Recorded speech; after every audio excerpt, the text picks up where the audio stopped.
If you pick this book up because you think it is going to be like it was marketed, Daisy Jones and the Six, but with ice dancing, you're unfortunately going to be very disappointed. But to be honest with you, I think that might say more about the way our marketing system works when it comes to books than about the book itself. It has been a while since we got to do a sports romance review, and I will be honest with you, part of that is because I read this book and I haven't been able to kind of get my fingers around how I want to talk about it. If you're new here, I am Marissa, you're watching my channel, and this is a series that I do where I review sports romance novels based off of how much you would learn about the sport while you were reading it. This includes how accurate it is to the sport, how many different liberties they take in order to keep the narrative going, when those liberties work and when they don't, and two things that I view as most important when I talk about a successful sports romance. One, could these two characters fall in love without the sport? And two, would this book make you interested in watching the sport itself? I started doing this series because it sits in this perfect space between my two interests, and also my two sort of major qualifications. One, fiction. By trade, I am a writer, and that's what I went to school for. And two, sports and education in that space. I have been making sports content online for a while. You've probably seen me on TikTok or Instagram, and I've gotten a chance to kind of travel a lot, go to Formula One races, work with teams, go to football games, be on an NFL field, play hockey with an Olympian. Sports are sort of my lifeblood. And sports romance as a whole have existed for a long time, but they've absolutely been on the rise, especially in getting women in particular to get into sports through sports romance. Hockey is the most obvious culprit of this, but I think we've also been seeing Formula One make a big play for this. It feels like every publisher is suddenly popping up with a new Formula One romance, as well as a sort of large influx in indie published Formula One romances. So I wanted to take this series and kind of see how much of it is actually working. We're seeing people say that the reason that they got into sports is because of a particular romance novel, but do those sports romance novels actually help you understand the sport themselves? And if you handed it to a friend who had no interest in that sport, would they be interested in watching the sport after they got through it? So far we've covered a range of sports, including Formula One, hockey, American football, and now today we are talking about ice dancing. Now what's important to know as we go into this is that I am a big Winter Olympics person. I did ice skate as a kid, but never really competitively, and I also quietly got back on skates a few months ago and have sort of been trying to get my skills back, but boy is it different when you are an adult with injuries.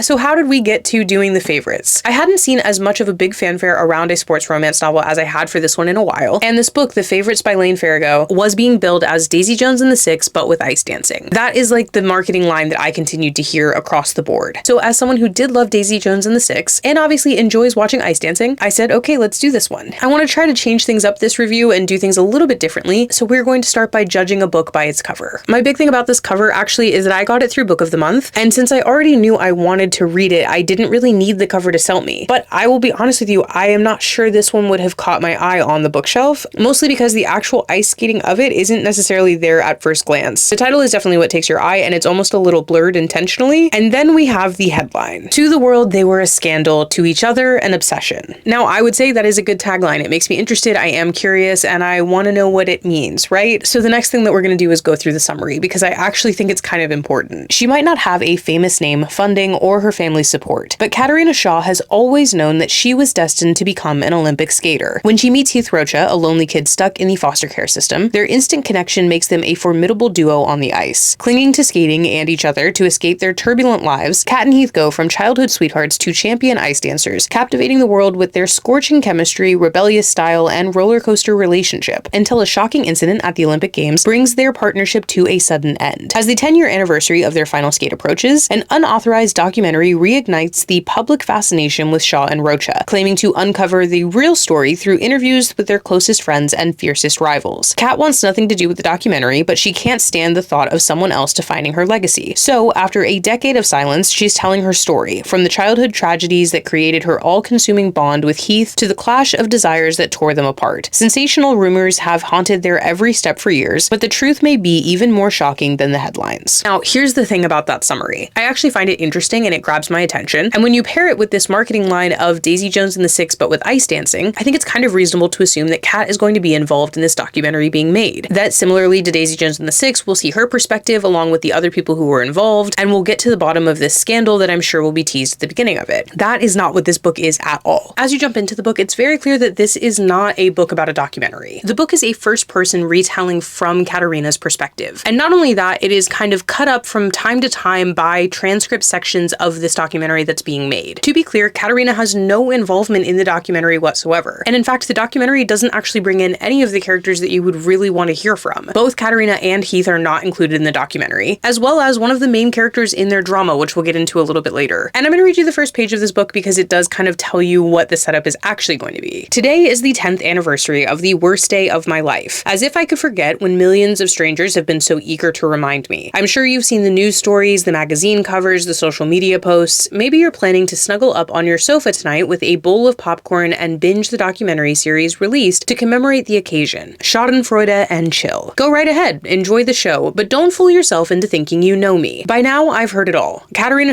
is a bitch, a diva, a sore loser, a manipulative liar, cold-blooded, a cheater, a criminal, an attention whore, an actual whore, even a murderess. Call me what you want. I don't give a damn anymore. My story is mine and I'll tell it the same way I skated. In my own way, on my own terms. We'll see who wins in the end. From there, we do cut to 2 pages of the documentary transcript. And this documentary transcript of the book is really built to kind of show you what you would see on screen, as well as a few intercut sections that sort of weave dialogue together as opposed to specific interviews. And the image that we're left with when you start the book is knowing that they get to the Sochi Olympics and that after they perform there is blood spattered on the ice. From there, most of the book is actually in Kat's perspective. This book spans a number of decades, starting when Kat and Heath are teenagers and stretching all the way past their Olympic career to the point that they are adults. Now, the implication of this format, I guess, is that Kat is sort of responding to the fact that a documentary is being made without her consent, and that in some capacity she's writing this to directly combat that narrative to you, the reader. And I think the trouble that we end up with there is there's actually no reliable portion of this book in terms of narration. At no point do we know if Kat's the one telling the truth, we never get Heath's perspective on the story, and the characters that you may especially want to hear from never really make an appearance in the documentary. In fact, the documentary, aside from one character, Garrett Lynn, is entirely made up of people who were not close to these skaters at all. And so we don't really get any sort of inside perspective or combative perspective. We don't get these kind of different perspectives from 2 people who are in love, and we don't even really get a lot of perspective from people who are close to them. And before we get into the sports aspect of it, I do want to say I think this is the part where the marketing really fails this book. This could have been a really interesting setup, but it was billed as this big thing that was comparative to Daisy Jones. And the thing that made Daisy Jones so unique and why you would compare yourself to that book if you were trying to sell your own is the fact that the entire book is warring perspectives of people who were all there. As Daisy Jones and the Six are being asked these questions about their past, you do get every perspective in their own words. And those perspectives are not always in agreement with each other. That is what makes it such an interesting page turner. And because it's written as though it is a documentary being made at the time, none of those characters get a chance to give you their first-person perspective and editorialize the actual experience. This is very much not that. This is a first-person perspective from Kat, and that first-person perspective is just broken up with clips from a documentary series. And none of those characters are able to give you their own perspective as well. It really lacks the same kind of interesting perspective that you would get from Daisy Jones. Warring, unreliable narrators being asked questions, and additionally having a level of fame that keeps them from wanting to answer them truthfully. Plus, you have a documentarian that is kind of cutting everything together in the narrative that they want to see. So when I hear this is Daisy Jones and the Six with ice dancers, I'm expecting to get that same type of energy, that same type of flow. And that is not what this book is at all. And so because that's not what this book is, I really do think the marketing actually sets you up to dislike the book whether you may have been interested in it or not. There is something interesting in this idea of a fictional tell-all from a figure skater who was disgraced, going through this narrative and actually getting to see her side of the story, especially if it had been written in like the style of a memoir or something like that. I think that would have been a really interesting and unique way to tell this story that would have actually been different than what Daisy Jones accomplished. But setting all of that aside, I do want to talk about the sport itself. The first question we always ask is, could these 2 characters have fallen in love if it weren't for the sport? The answer is absolutely vehemently not. I think as you go through this book, you find that Kat is someone who is driven entirely by success and had a single focus even as a child to become an ice dancer. In the beginning of their relationship and arguably all the way through it, Heath's value to Kat is really just his ability to be her partner. And slowly but surely from that, they do build a relationship that is much more emotional and specific. But if Heath had not been at that ice skating rink and shown an ability to be her ice dance partner, I personally don't think Kat would have ever shown him a second look. The next question is how much of this book is actually the sport? And the answer to that is almost all of it is centered on ice dance. All of their scenes that are important have to do with their career. Whether they're on the ice competing, on their way to a competition, talking about a competition, or preparing for one, 99% of this book is really about the sport. Every part of the plot of this book is connected to ice dance, whether that's their relationship itself, the problems that they have in it, their relationships to other people, or the fallout that comes from their contentious relationship. So in terms of whether or not this is a sports romance, 100% it qualifies as one. I would also say that I think ice dance is not necessarily the most well-known figure skating discipline. Most of the time, I think we think about pair skating, which is actually different than ice dance. Pair skating is the type of competition skating that you see where it's focused on jumps, tricks, and different things like that. Ice dance is really choreography on top of ice skates. And so I think it was interesting to choose ice dance rather than to choose like a pairs skating situation, especially because I think most of the skating romances that we have seen up until now have been more about pairs skating than ice dance. Most famously, we have like the Cutting Edge series, which I did not realize had become as much of an institution as it did, and I quite frankly may need to do a series going through every single one of them, because Lord Almighty, there are a lot of them.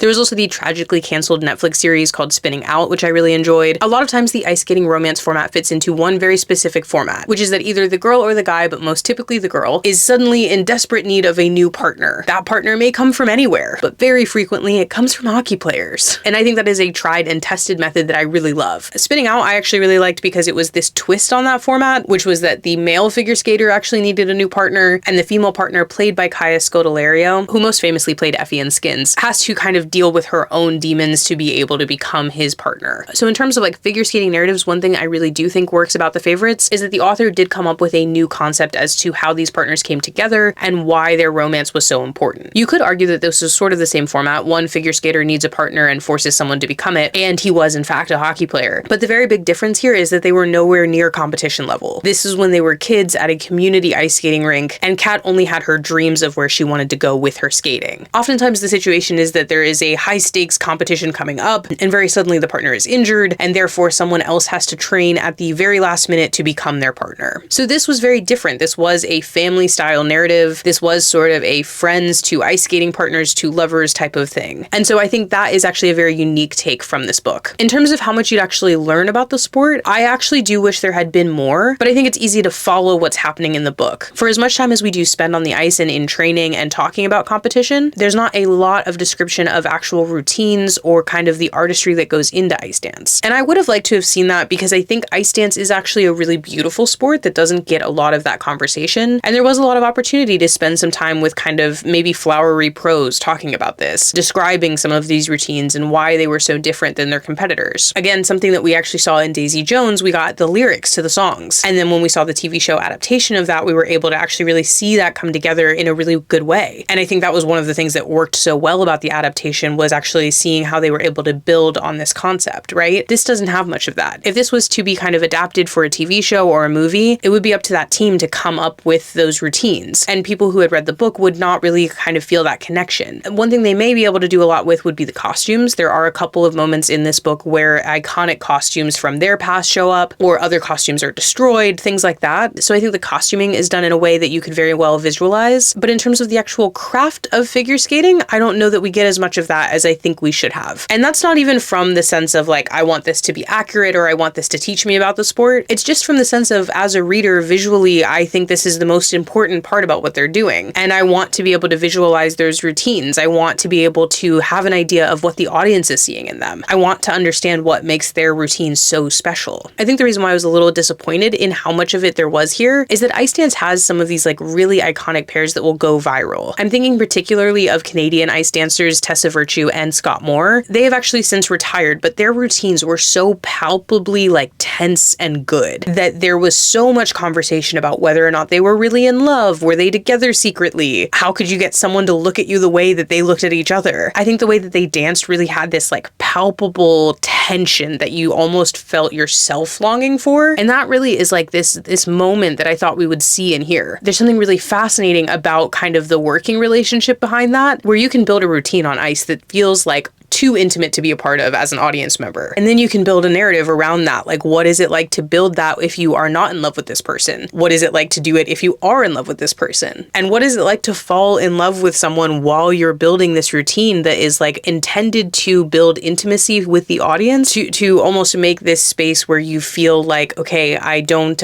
feel like I should be watching this, but I can't look away. And then how does that translate to your relationship off ice? I think that was what I was looking for with this book. And to be able to fully accomplish that, I felt like I needed to see more of the actual routines. I needed to understand what was happening in those like couple of minutes that they're actually on ice. And I think instead we got a lot of sort of talking about that, or talking about the issues they were having with specific lifts or specific moves, but never really a situation where we understood like this is what it was like for them to move through. And again, like this is where the documentary comes in. We do hear people tell us that that felt so intimate to watch. And so I'm kind of piecing together an idea of what their routine routine looks like, but I also feel like a lot of times I was sort of filling in the blanks with routines that I had seen before professionally. And I don't know how that would work if you personally were not connected to ice dance or you'd never watched it before. So I guess what I would say in terms of my normal rating system, this book definitely is full of the sport, but I don't think if you're not familiar with the sport of ice dance, it would necessarily show you that much about it. And if you are familiar with the sport of ice dance, even if you're only passingly familiar, like you watch it on the Olympics every 4 years, you still really wouldn't have a grasp of what these ice dancers looked like. I think you could probably fill in the blanks like I did, but I don't know that it would give you this big understanding of what these ice dancers looked like and why it was so pivotal to their relationship. What is pivotal to their relationship, both good and bad, is Kat's need to succeed. Her drive and her desire to win a gold medal is basically the driving force for both of their lives. And I do think that that's a really interesting dynamic. I think there is this interesting concept of like when you want to be an Olympic athlete, what does that do to your personal relationships? Can you have friends? Can you have a romantic partner? Can you have a life outside of this Olympic sport? And objectively for Kat, you can't. Her friends are also her strongest competitors. Her relationship also falls apart because of her desire to succeed. And she's very easily manipulated because of her relationship with her desire to win. It's an easy hot button for people to push on, and it's an easy way to both distance her and connect her to other people. And interestingly, I do think you see this idea of Heath loving her so much that he will bend to that need. He doesn't himself have this deep desire to be an Olympic gold medalist, but he also has this sort of deep desire to be valued by Kat, and also understands that if he can't contribute to her dream, she will find another person to replace him, at least in his own perspective. At least I would say I gathered that and assigned it to his own perspective because we actually don't get his perspective in this book. But I do think that that is probably the strongest point in this book. The idea of how an athlete's desire for success could change their own personal relationships. I think that was the most interesting part to me, and I'm really fascinated with the idea of like what it takes to be a champion and what that does to your relationships outside of that championship, right? I think with that as a narrative hook, that was the most interesting to me, and also probably the most true to the idea of being an Olympic athlete. Again, I've never been an Olympic athlete, but I have been around sports my whole life, and I do think that this championship mentality is something we hear talked about a lot. We heard it talked about in The Last Dance, the Michael Jordan documentary, where they ask him about the perception of him not being nice, and he sort of tears up and actually kind of says that like this is the most important thing in the world, and if you don't want to play like that, I don't understand it, but you don't have to. I'm kind of paraphrasing, but I really do find it to be a very powerful section of that documentary. And so I think this was an interesting way to sort of pull that idea in and make it about her romantic partners. That, again, that's the most interesting and kind of true part of this book to me. And even setting aside sort of the marketing issues and my expectations for the book and certain things that I just wasn't really vibing with or that I wanted more of, I would have said that this book was definitely worth a read, except for when we get to the final act of this book. This is where things are going to be a little spoilery because there's not really a way to get around it, but this book for me goes completely off the rails in the third act. Instead of being this sort of interesting push and pull between these athletes, their dynamics, and there's really 4 athletes in this conversation, and a kind of interesting sort of romantic and professional dynamic, because in addition to Kat and Heath, you also have Garrett and Bella Lynn. Those characters are twins, and they're the kids of a former Olympic champion who is also Kat's idol, and ultimately becomes Kat and Heath's coach. And as they sort of all grow up together and train together, they also do some pair swapping, which becomes very interesting in terms of the romantic dynamic. Now, when we get to the third act of this book, this is sort of where it derails from being like a sports romance to sort of being a watered down version of Challengers to some degree, plus like an outrageously unbelievable version of Sabotage. I think the first 2 acts of this book could be really interesting. It's this interesting dynamic between 4 figure skaters, originally starting with 2 and then kind of being brought into a fold. There's also class dynamics, there's romantic dynamics, and there is some basic sabotage that's pretty believable in the first portion of this book. But when we get into the third act is when sort of like the secrets start to spill out. By then we have Heath and Kat back together with the intention of being coached by Bella. This comes after a long period of separation where Kat has not been skating and also has not been seen in the public eye. Kat and Heath team up back together with this intent to run at the Sochi Olympics. Now in this situation we find out that Bella and Heath have had sort of a relationship, though that relationship is supposed to be over, and then we find out at a competition that Bella is pregnant by Heath. And we find that out because she passes out and has to be rushed to the hospital. She's then put on bed rest, and Kat and Heath have to continue their journey to the Olympics, which are being held in Sochi. Now, I'm always sort of a split on this when we get to Olympic romances. If you choose to actually pick a real Olympics, it's hard because there are other big events that happen in those Olympics. And if you don't acknowledge them at all, or you don't interact with those people, it feels like this kind of weird outside scenario where like as a person who understands that those Olympics happened and also understands that there were like moments in them that were a big deal, it's weird for them not to be acknowledged. So on the flip side, I'm usually more of a fan of people who choose an Olympics that didn't happen. Like they make up a different country country or a different year. But then sometimes that might bother you because you know the Winter Olympics didn't happen that year. It's a hard one. But Sochi was an interesting choice, I think. Obviously, it's the one that worked out in the timeline of these characters' lives and their careers, but it also seems to have been chosen to have this almost like very dated, almost I, Tonya spin on this, where the sabotage is coming from the Russian mob. Things just